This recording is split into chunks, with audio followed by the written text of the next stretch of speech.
皇上，可否让臣妾和百姓们说几句？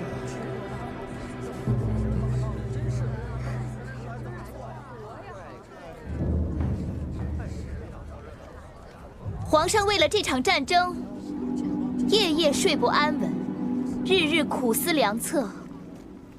而本宫只是一个弱女子，不能领兵出征，不能替皇上分忧解劳，不能替天下苍生尽力。本宫所能做的，就是从即日起缩减用度，将银两全部捐作军饷。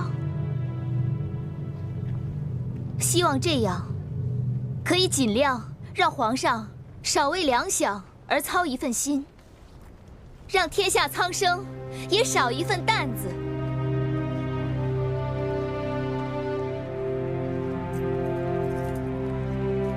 本宫愿将所有饰品全部捐出来，作为军饷。如果一根金簪能免去10户人家的赋税，那它比戴在本宫头上将更有意义。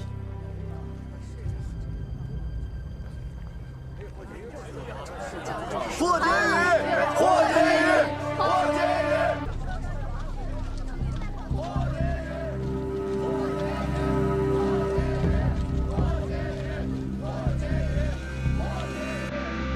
还不快把皇后娘娘请上来？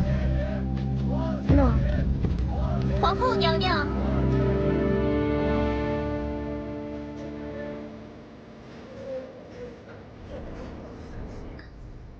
姐姐不要害怕，做你自己就可以，做我自己。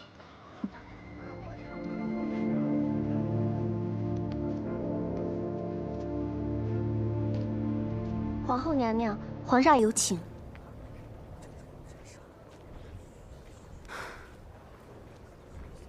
你们先退下，本宫有话要说。诺。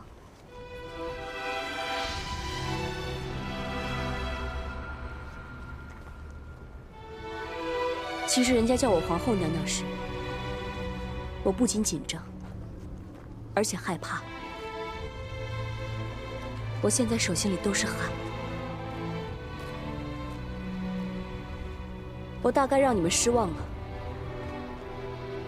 我不是你们想象中那个许皇后的样子。我没法变得行为高贵，举止优雅。不管我如何修饰，我仍然是我，一个出生在贫贱家庭中的女子。我曾希望我有一颗剔透的心，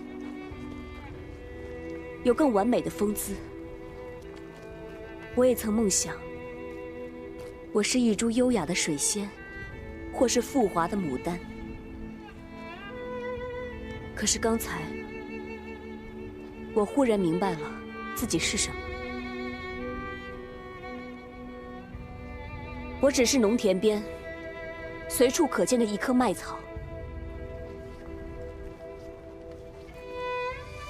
我从小生活在农田，我的这双手长满了老茧。最初，我羞于在其他婕妤面前露出我自己的手，我常常把它藏在袖子里。可是今天，我羞愧于我之前的想法。我的这双手，我应该骄傲于我的这双手。他们养过蚕，种过田，耕过地，也织过布。我用我的这双手，辛勤的劳动，养活过我和我的家人。我知道在最困难的时候，如何冲在他们的前面，展开我的双手，保护他们，不让他们受到任何的伤害。我不懂得什么国家大事。我只知道，欺负我家人的人，他们就是藏在身边的老虎。他现在没有攻击你，不等于你是安全的。没准，他只是在找一个时机，将你一网打尽。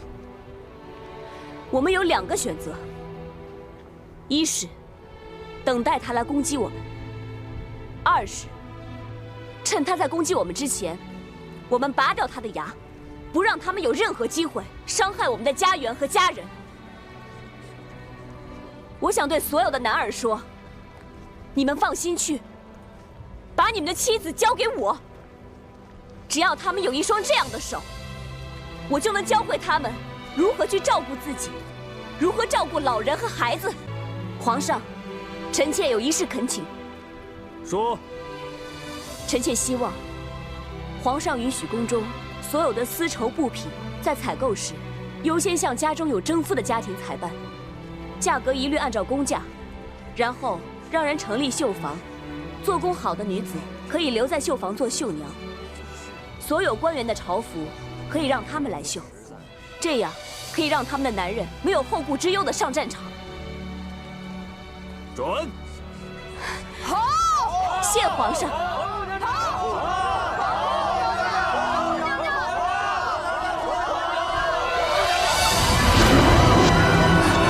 姐姐，姐姐，姐姐！皇后。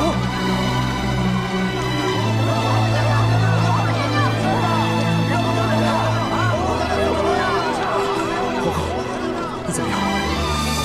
没事。臣妾没事，快上去吧。元君，现在没有什么事比你更重要。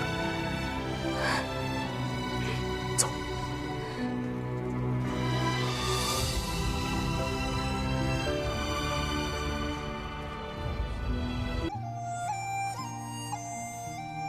怎么样？有没有感觉好一些？好多了。你要记得，若身体感到不适，立刻传太医。还有，你现在怀有身孕了，可不能随便出宫，要安心的留在宫里休养。你要是想见云哥，我大不了随时召他进宫。你怎么了？是不是还有哪里不舒服？臣妾没事。原以为皇上会生臣妾的气，再也不理臣妾了。你说什么傻话？咱们是夫妻，现在最重要的就是要保护好我们的孩子。我会经常来看你，就像以前一样。像以前一样。这是我这段时间听过最好的一句话。真是一棵知足的傻艾草。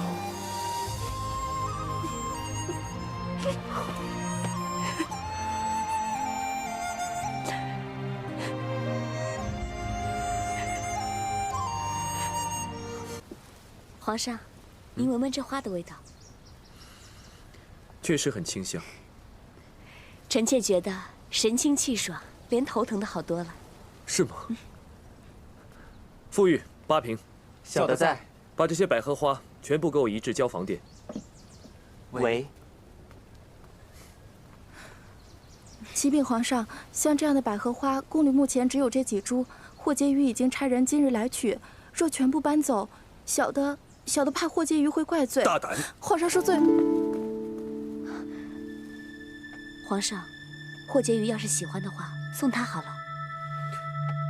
朕说过要给你，就一定要给你。况且你现在挺着个大肚子，只要你舒坦了，比什么都重要。谢皇上。来人，把花都搬走吧。喂。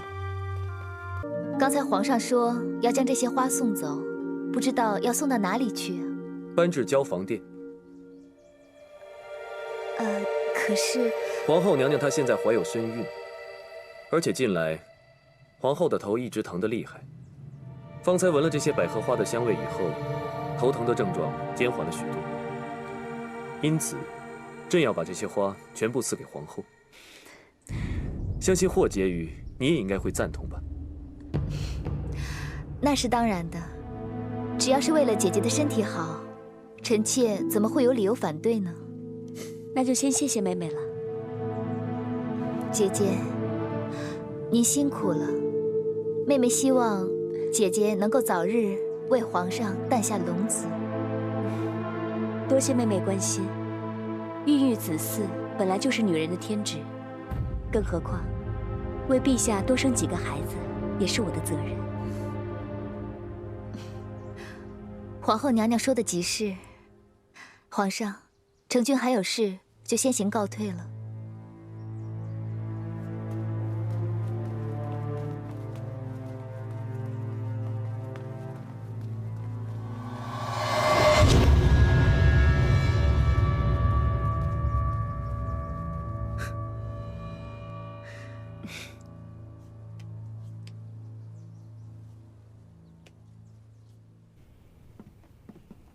霍婕妤，这是霍夫人差人送来的，祈求婕妤早生贵子。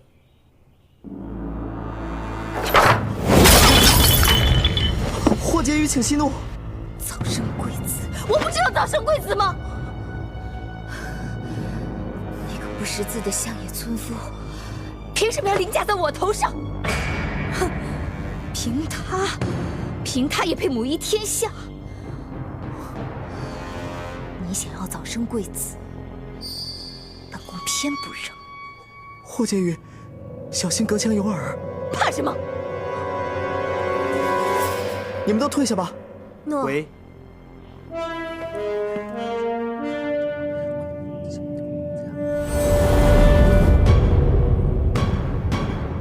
好，就这么笨。事成之后，本宫重重有赏。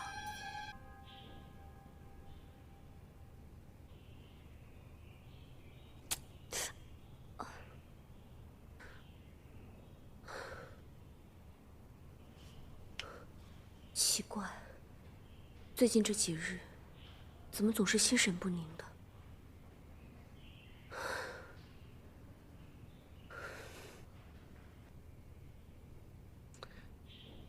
不会是云哥有事吧？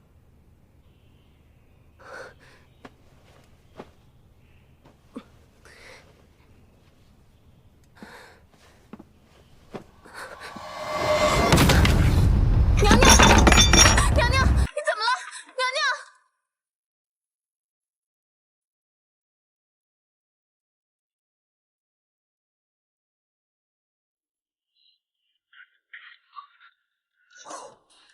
皇上，感觉怎么样？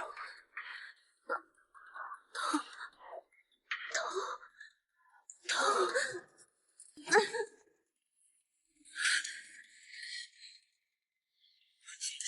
快！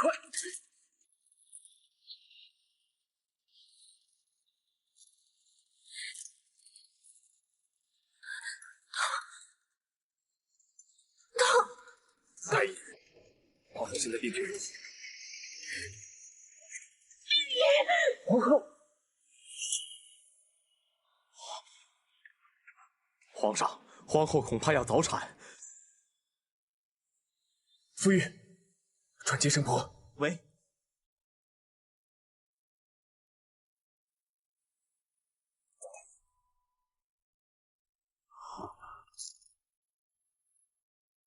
你坦白告诉朕，皇后娘娘现在病情到底如何？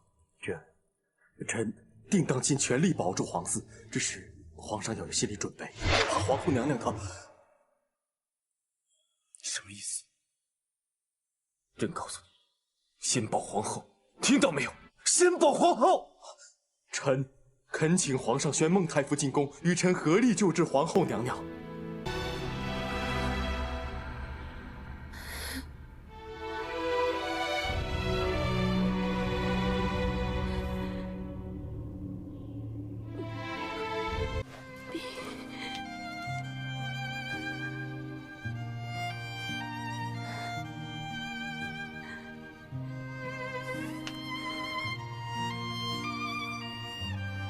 平君，你是朕唯一的皇后，朕不许你有事，听到没有？你答应过朕，要为朕生一个像你一样既聪明又贴心的女儿，你一定要听住。你知道吗？我好怀念我们在小巷弄的时候，虽然房子简陋，还小，但是有你，有虎儿，我真的觉得好开心，好幸福。不会有事，不会有事，这不许你有事。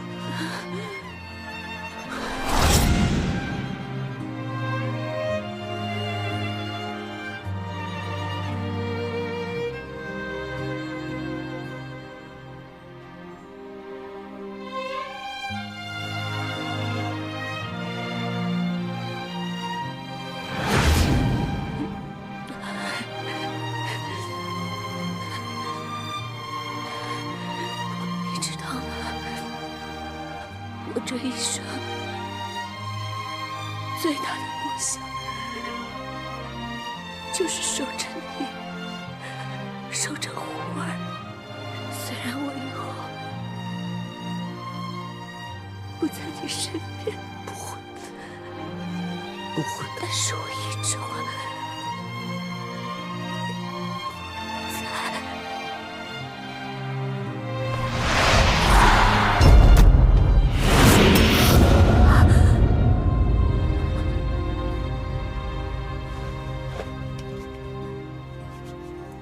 病君，病君，病君，病君！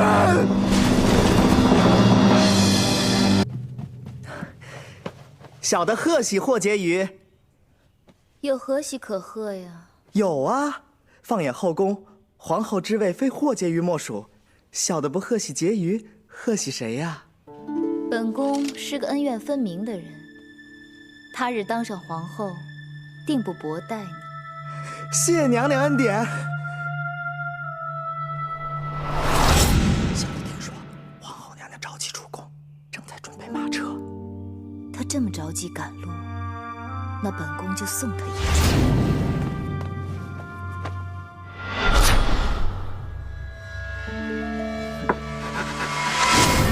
本来只想给他一点教训，让他生不了孩子，谁知他竟如此体弱，还赔上性命，怨不得本宫。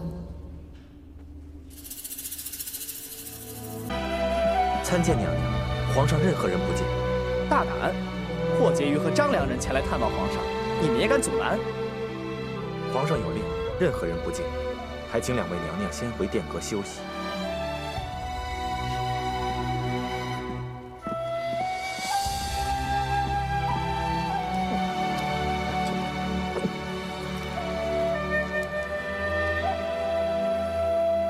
咱们是夫妻，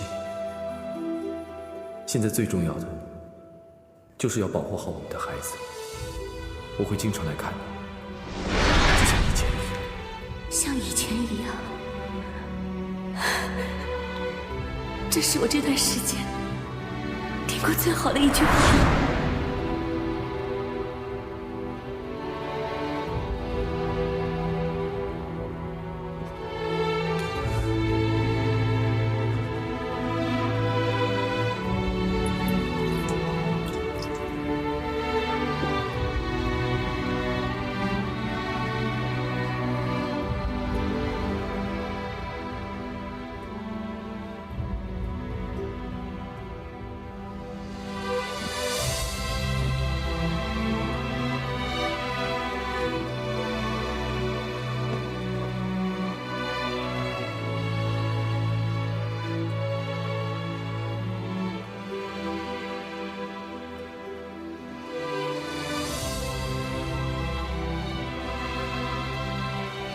平君。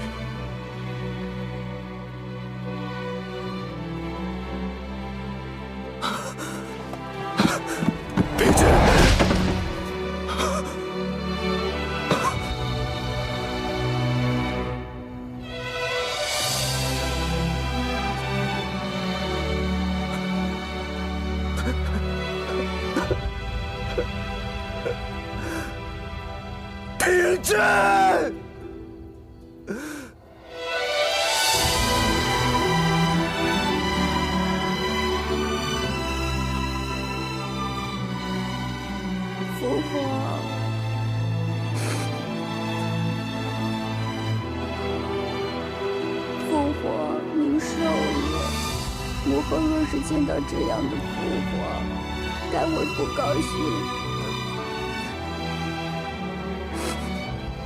乖乖，父皇错了。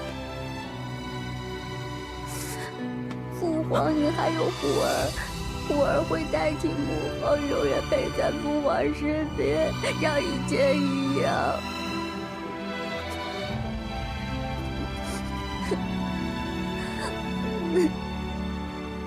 一切还能像以前一样，那该多好！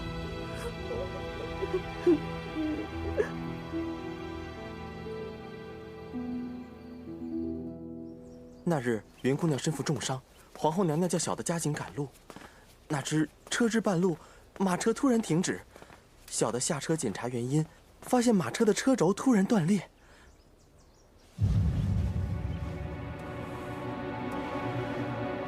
皇后娘娘为了让云姑娘早些回到旧居医病，所以才没有救其原因。难道是有人故意动了手脚？求皇上为皇后娘娘做主啊！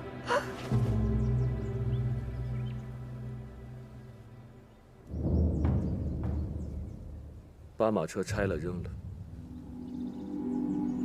通知司礼官，尽快办皇后娘娘的丧礼。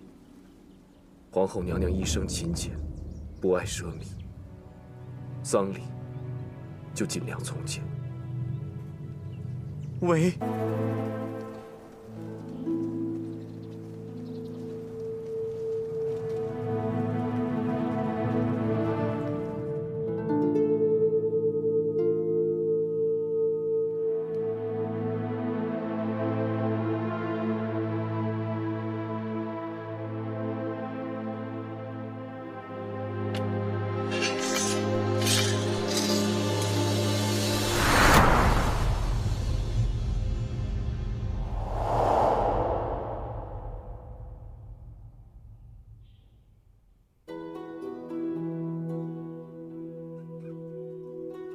姐姐，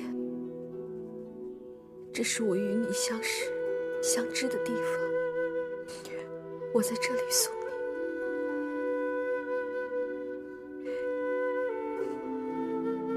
这些都是你爱吃的菜。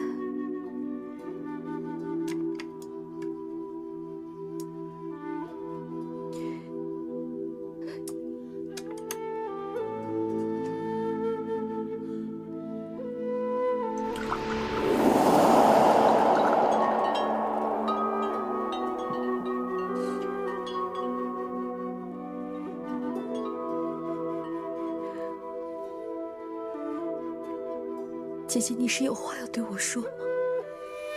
我已经派人查过了，可文化也是6和多年前在小泉村的山头那儿种的，不是蒙大哥。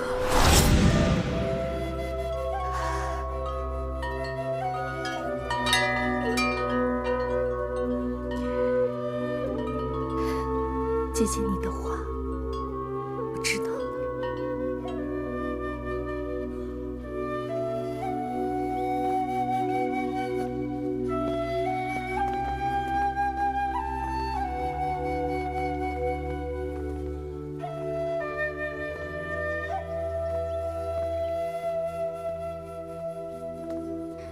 公子，你怎么不叫住夫人呢？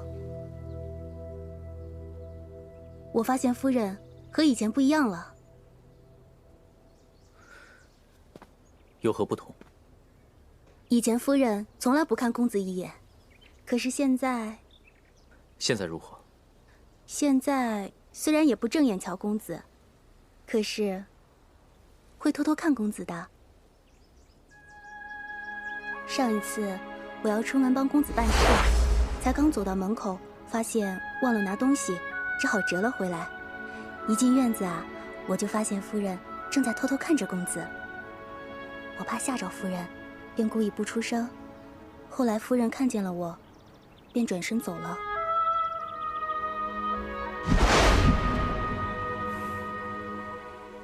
是吗？嗯。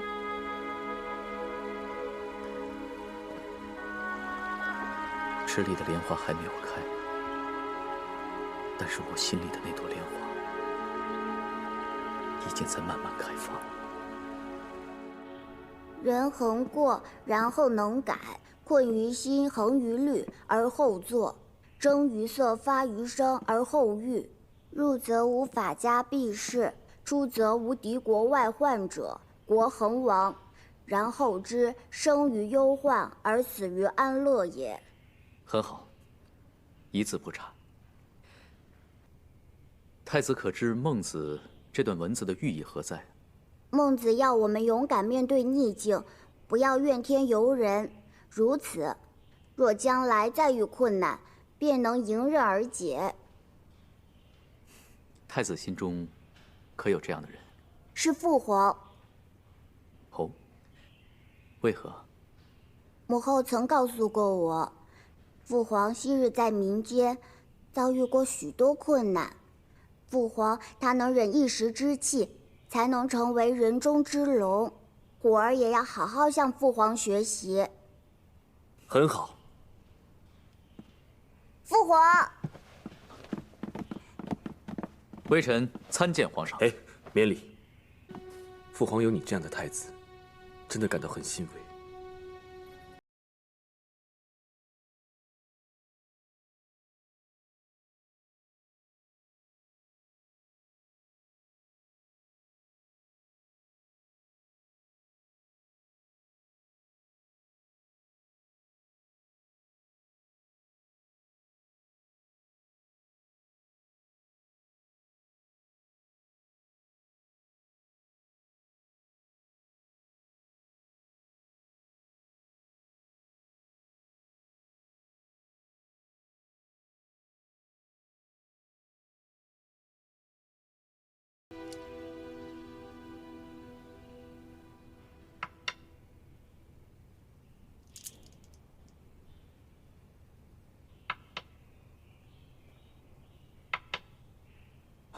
对了，好久没有云哥的消息，他近来可好？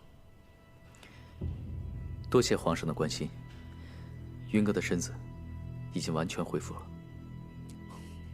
父皇，刚才那步明明可以上前一大步，您为何只守不攻啊？你没有看到，刚才这是太傅的诱敌之计吗？何谓诱敌之计？来，忽儿你看啊，父皇刚才看上去好像是进攻机会很多，但是如果太过于急功近利、急于求成的话，就会暴露自己的弱点，正中敌人的下怀。哦，所以父皇在静待出招时机，好一举攻破太傅的诱敌之计。所以呢，应该，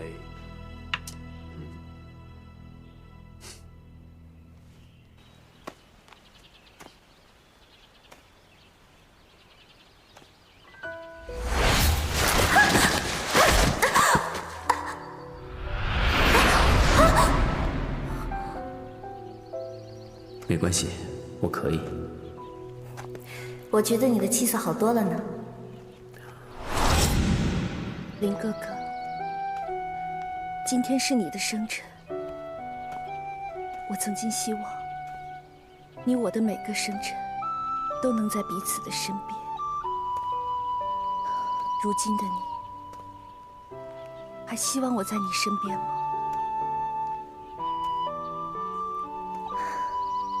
这段日子，我听了徐姐姐的话，放下了许多。可是，没了为你报仇的心，我总觉得对不起你，心里反而更累了。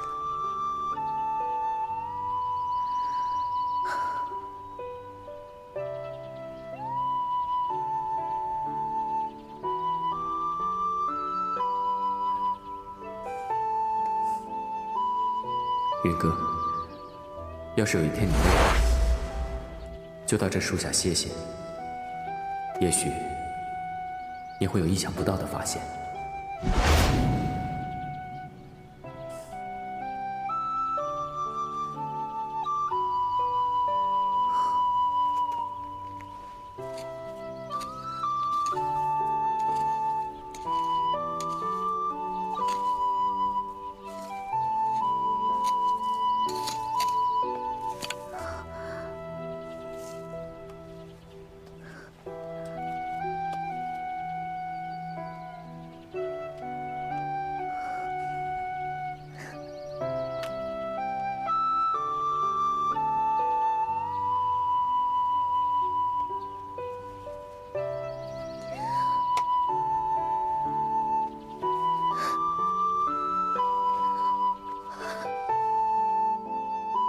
今夕何夕，前尘已远。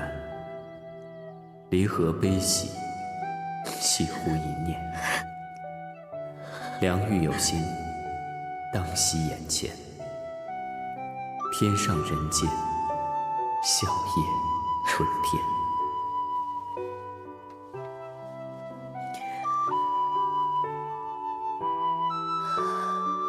林哥哥，这难道是你最后的心愿吗？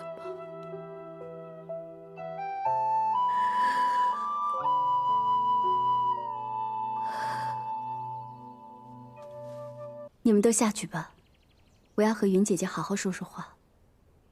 诺。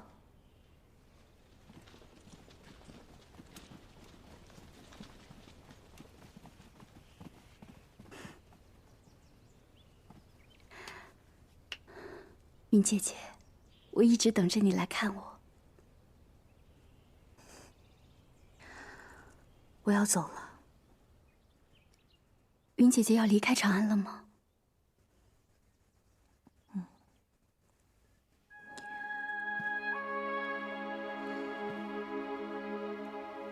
我想回到最初的地方，看看我能否重新努力，好好生活。也是，在这长安城里，你失去了太多。你在这里，难免触景生情。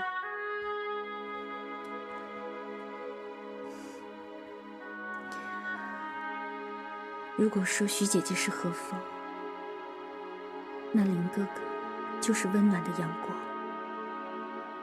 我觉得他们一直都在我身边，不曾离开。你呢？你还要继续留在宫中吗？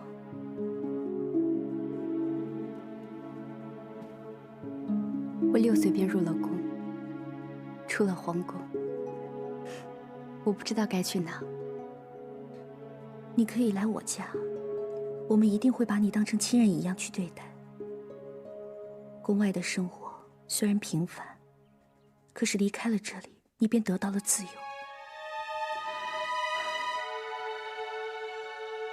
外面的自由，对我来说，是种陌生和孤独。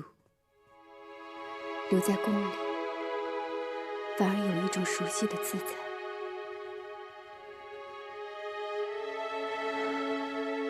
既然如此，我也不会再劝你。只是今日一别，你我也许再见无期。小美，你一定要好好保重。我知道，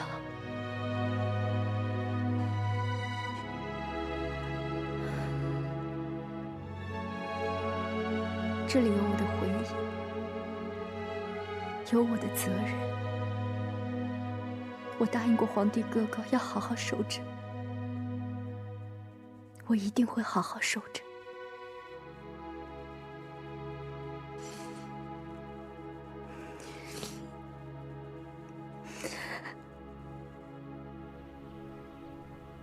夫人，您就算真的要走，也该等公子回来，否则我很难向公子交代的。这些书是跟他借的，我就放在这儿了。夫人，你好歹给公子留个只言片语。2月，你自己好好保重。我来。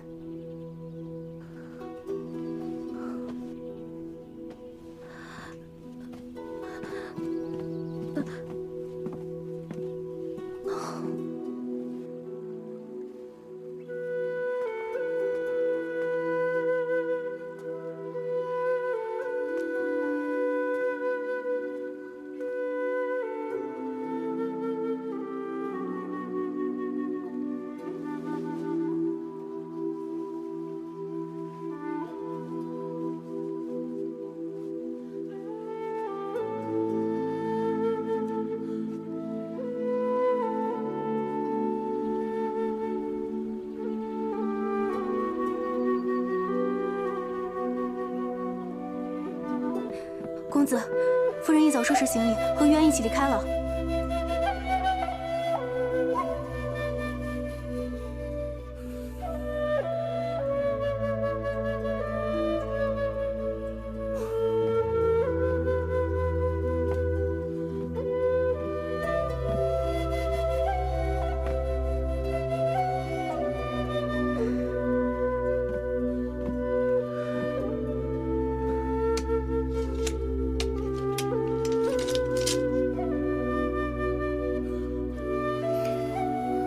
为何送我莲花种子？因为莲子有信。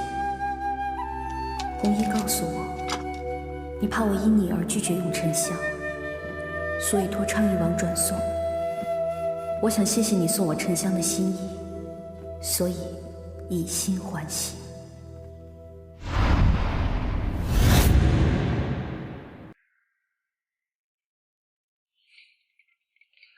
哎，公子。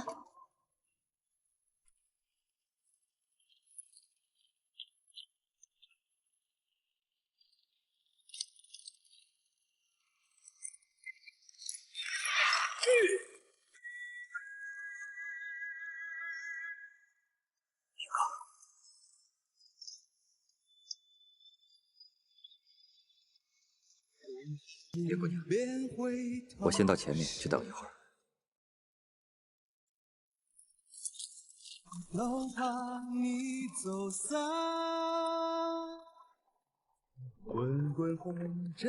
你真的要回大漠了？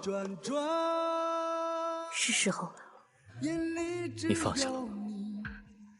我也不知道，但我想让他安息。他。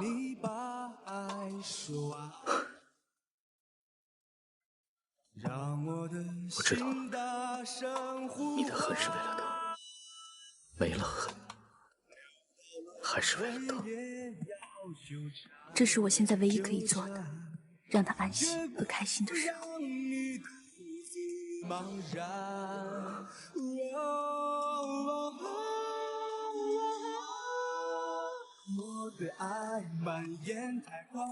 谢谢，这朵莲花也让我安心和开心。我走，我送。我家很远，我不怕远。可你答应过徐姐姐要好好照顾我，你千万不可以让她让我失望。我知道，交到虎儿是我的承诺和责任。如果有一天我的责任完成了，我还能去大漠吗？大漠在天地之间，它并不属于我，所以你无需问我。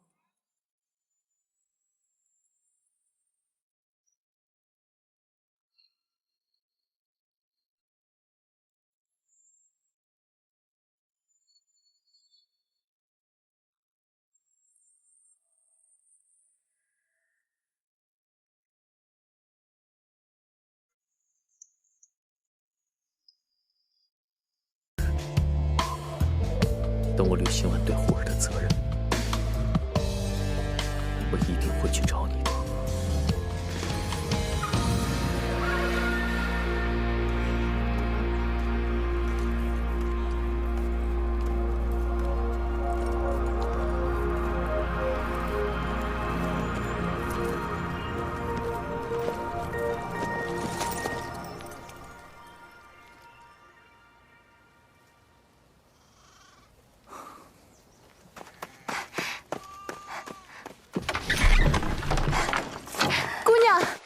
阿竹，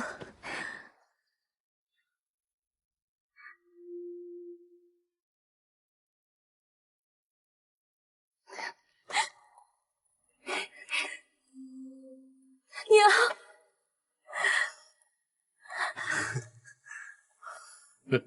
乖女儿，回来就好。爹。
好，霍大将军果然不负朕所望，凯旋归来。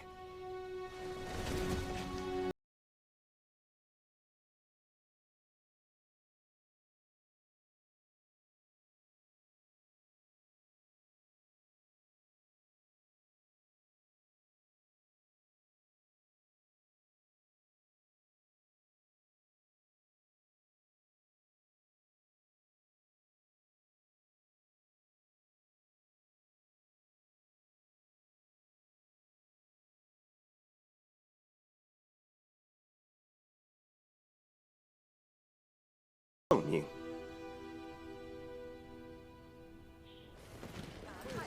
霍大将军，霍大将军，霍大将军，霍大将军，霍大将军，霍大将军，霍大将军，霍大将军，霍大将军，霍大将军。父亲，看来咱们这2年的辛苦没有白费啊！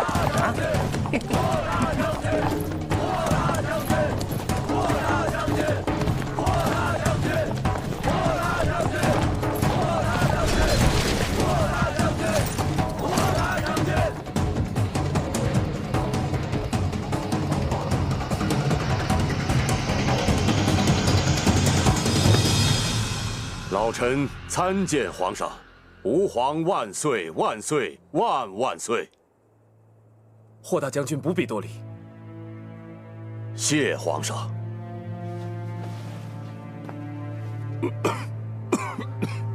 霍大将军身体有恙啊？皇上，一路风尘仆仆，可能受了风寒，不碍事的。谢皇上关心。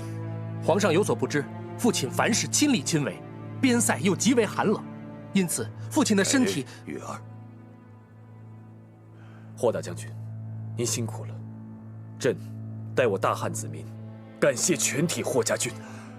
皇上，为国效力是我霍家军应尽之职责，无上荣幸。好啊，那今夜朕就在未央宫设宴，款待霍家军。你们大家一同前来。谢皇上。霍家军有勇有谋，为我大汉立下奇功。来，朕敬大家一杯。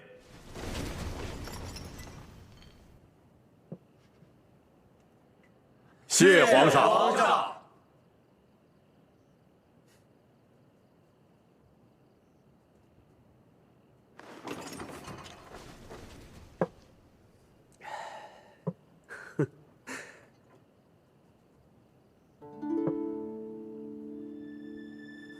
皇上，这一阵子，臣妾的父亲还有哥哥在前线保家卫国，而臣妾只能在后宫略尽绵力，将姐妹们省下来的银两全部分发给将士的妻小。若有不足之处，还望皇上降罪才是。霍婕妤做的真是极好，朕还要赏你呢。后宫有了你，朕就放心了。来，朕再敬你一杯。谢皇上。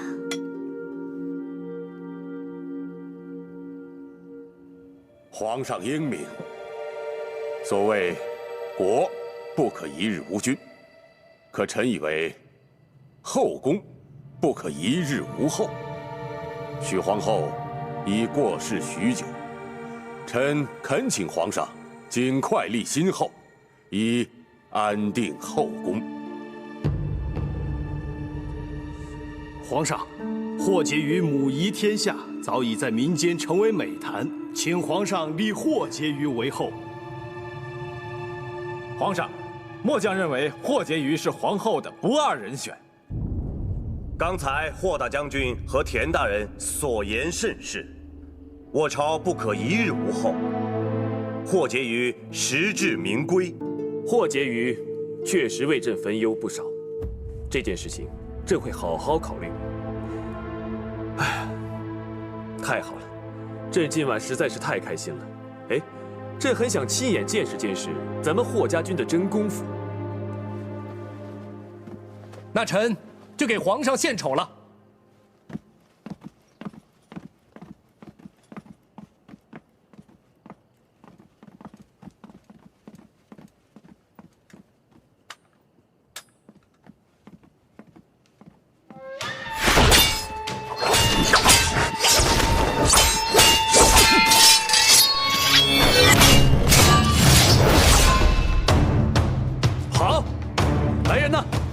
把近日塞外进贡上好的玉器送至霍将军府。谢皇上。霍家军果然是个个骁勇善战，想必霍大将军更是个中翘楚，朕很想亲眼开开眼界。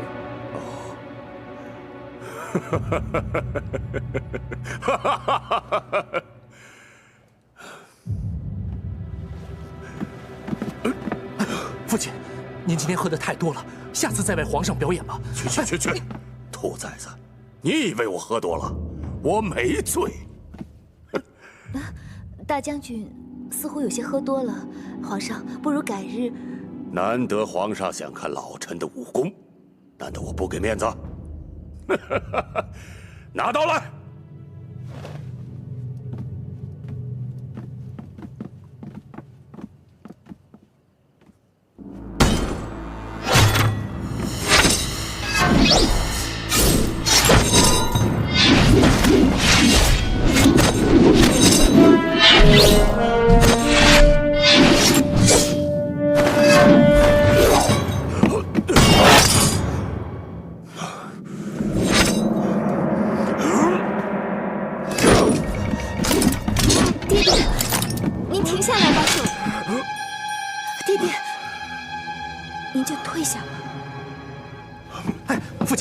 您喝多了，快把刀给我，以后再表演吧，父亲。你这是干什么？好，霍大将军果真是令朕开了眼界。来，朕再敬你一杯。不醉不归。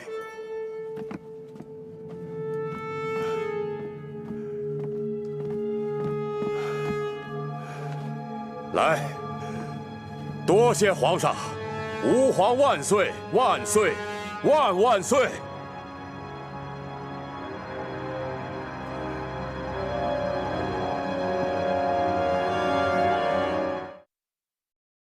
只因2个小孩太渴了，喝了沙漠里的水。谁敢喝我吴磊城的水？只见一个女人从水中腾空而出，一个转身，女人穿上了华丽的衣裳，缓缓落地，倾城的容貌将一旁的小女孩迷得神魂颠倒。好美啊！而当女人看清小女孩模样后，露出一脸惊讶。你回来了，诺言。仙女姐姐，我看你是认错人了，我不是你认识的那个诺言。你叫什么名字？我叫云歌，白云的云，唱歌的歌。随后女人向他们发出邀请到城中做客，原来女人是无泪城的城主。一行人来到城中，城主好心招待了他们一番，酒足饭饱之后，云歌与小皇帝刘福林四处闲逛，不经意间，云歌不小心触碰到了一旁的开关，几个黑衣人将云歌抓了起来。云歌，你在哪？原来城主之前与夫君十分恩爱，直到有天好心在沙漠中救下了一位孤女，她跟丈夫都非常喜欢她，待她如姐妹，但随着孤女慢慢长大，出落得亭亭玉立，丈夫却背叛了自己，与孤女私定终身。他们骑马准备私奔，城主悲痛欲绝，狠心一箭射穿了丈夫的胸膛，小三则独自骑马逃去。为了让丈夫永远陪在自己身边，她将丈夫沉入滚烫的石灰里，做成陶俑。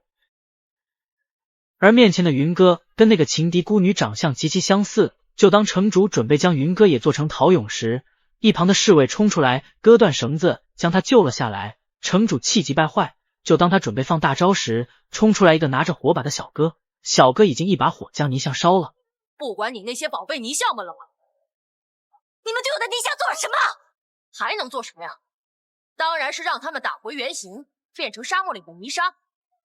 尤其是你最爱的人。听到这些，她顾不得太多，冲进火中，与渣男丈夫紧紧拥抱在一起。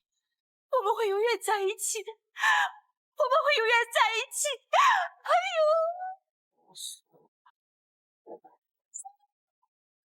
云歌的一声仙女姐姐，或许在此刻让她放下了执念与仇。皇后明明长得甜美可爱，可皇上却迟迟不与她圆房，这让外人都看不下去了，不得不提醒她。皇上在甘泉宫藏了一个喜欢的姑娘，皇上喜欢的姑娘。这太有趣了，有趣！我真想知道，皇帝哥哥喜欢的女子到底是什么样的。霍成君没想到皇后不但不嫉妒，还觉得有趣。要知道这女子的出现很有可能会威胁到她皇后的地位，不得不防呀。那就让本宫与她化敌为友吧。成君惊呆了，不明白皇后这脑子是怎么长的。随即，皇后就去甘泉宫想看一看云歌，不料云歌从悬崖上摔下去后竟然失忆了，不记得自己叫什么，也不明白自己为何在这。皇后见他这样，便安慰他不用怕，皇帝哥哥一定会帮他找回记忆的。谁知云歌突然情绪激动，闹着要回家，一不小心就将皇后推倒了。宫女见状也上前将云歌推倒，云歌旧伤复发，开始咳嗽。皇上回来后看到云歌这样心急如焚，好在云歌身体无碍，只是失忆了而已。皇上这才松了口气。回宫后，皇上去看望了皇后，皇后想要解释今天的事，皇上却笑了。皇后自小入宫陪伴他深知皇后心性善良单纯，怎么会怪他呢？而皇后也明白了为什么这么多年，皇上总抱着一只绣花鞋发呆，原来他是在思念云歌，也一直在等着他。而皇后之所以不嫉妒，是因为她深知皇上不会是她一个人的，只要皇上偶尔能想起她，来看看她，她就心满意足了。至于云歌自从醒来后就闷闷不乐的，皇上想尽办法想让她记起从前的事，可云歌似乎不愿意记起，每次都选择了逃避。皇上没有强迫她，而是任由她做开心的事。谁知孟觉因为担心云歌的身体，竟然带人强行闯进了甘泉宫，想要带走云歌。云歌害怕的躲到了皇上身后，看到他俩为了自己争来争去，云歌又情绪激动的嚷嚷着要回家。我们都不要再争了，这回尽力治好云歌，等云歌记忆恢复之后，让他自己选择。无论他选择谁，朕都会尊重他的选择。你走吧。为了不再刺激云歌，孟觉只好退让了。皇上为了让云歌开心一点，刻意让皇后经常来陪云歌。云歌很喜欢皇后的单纯率真，两人在一起聊得很开心。可这天，云歌推皇后荡秋千，正当的开心时，绳索突然断了，皇后整个人摔倒在地。云歌赶紧跑过去查看，发现皇后的手受伤了。你这个毒妇人，一定是你记性不良，故意害皇后娘娘摔下来的。皇后明明长得甜美可爱，可皇上却迟迟不与她圆房，这让外人都看不下去了，不得不提醒她。皇上在甘泉宫藏了一个喜欢的姑娘，皇上喜欢的姑娘。这太有趣了，有趣！我真想知道，皇帝哥哥喜欢的女子到底是什么样的。霍成君没想到皇后不但不嫉妒，还觉得有趣。要知道这女子的出现很有可能会威胁到她皇后的地位，不得不防呀。那就让本宫与她化敌为友吧。成君惊呆了，不明白皇后这脑子是怎么长的。随即，皇后就去甘泉宫想看一看云歌，不料云歌从悬崖上摔下去后竟然失忆了，不记得自己叫什么，也不明白自己为何在这。皇后见他这样，便安慰他不用怕，皇帝哥哥一定会帮他找回记忆的。谁知云歌突然情绪激动，闹着要回家，一不小心就将皇后推倒了。宫女见状也上前将云歌推倒，云歌旧伤复发，开始咳嗽。皇上回来后看到云歌这样心急如焚，好在云歌身体无碍，只是失忆了而已。皇上这才松了口气。回宫后，皇上去看望了皇后，皇后想要解释今天的事，皇上却笑了。皇后自小入宫陪伴他深知皇后心性善良单纯，怎么会怪他呢？而皇后也明白了为什么这么多年，皇上总抱着一只绣花鞋发呆，原来他是在思念云歌，也一直在等着他。而皇后之所以不嫉妒，是因为她深知皇上不会是她一个人的，只要皇上偶尔能想起她，来看看她，她就心满意足了。至于云歌自从醒来后就闷闷不乐的，皇上想尽办法想让她记起从前的事，可云歌似乎不愿意记起，每次都选择了逃避。皇上没有强迫她，而是任由她做开心的事。谁知孟觉因为担心云歌的身体，竟然带人强行闯进了甘泉宫，想要带走云歌。云歌害怕的躲到了皇上身后，看到他俩为了自己争来争去，云歌又情绪激动的嚷嚷着要回家。我们都不要再争了，这回尽力治好云歌，等云歌记忆恢复之后，让他自己选择。无论他选择谁，朕都会尊重他的选择。你走吧。为了不再刺激云歌，孟觉只好退让了。皇上为了让云歌开心一点，刻意让皇后经常来陪云歌。云歌很喜欢皇后的单纯率真，两人在一起聊得很开心。可这天，云歌推皇后荡秋千，正当的开心时，绳索突然断了，皇后整个人摔倒在地。云歌赶紧跑过去查看，发现皇后的手受伤了。你这个毒妇人，一定是你记性不良，故意害皇后娘娘摔下来的。神医上山为村中的百姓采药，却意外被毒蜘蛛咬伤，不仅毁了容，连声音也变了。所以当他再回到村子时，百姓们都已经认不出他来，还以为他是怪物。要将他赶走，不准他进村子。尽管他再三解释自己是木神医的徒弟，百合不是怪物，可村民依旧不相信他，还将他推倒在地。幸好皇上和于安赶来看到这一幕，将村民们都赶走了。皇上向正在哭泣的百合伸出了手，百合没想到皇上不但不害怕他，还愿意帮他。得知百合要找自己的弟弟阿福和奶奶时，皇上惊呆了，原来她就是自己要找的百合姑娘。而百合的奶奶和弟弟早已被皇上安置到了别的地方。见到弟弟和奶奶平安无事，百合总算放心了。可奶奶和弟弟因为她的容貌和声音改变了，就都不认识她了，这让百合十分伤心。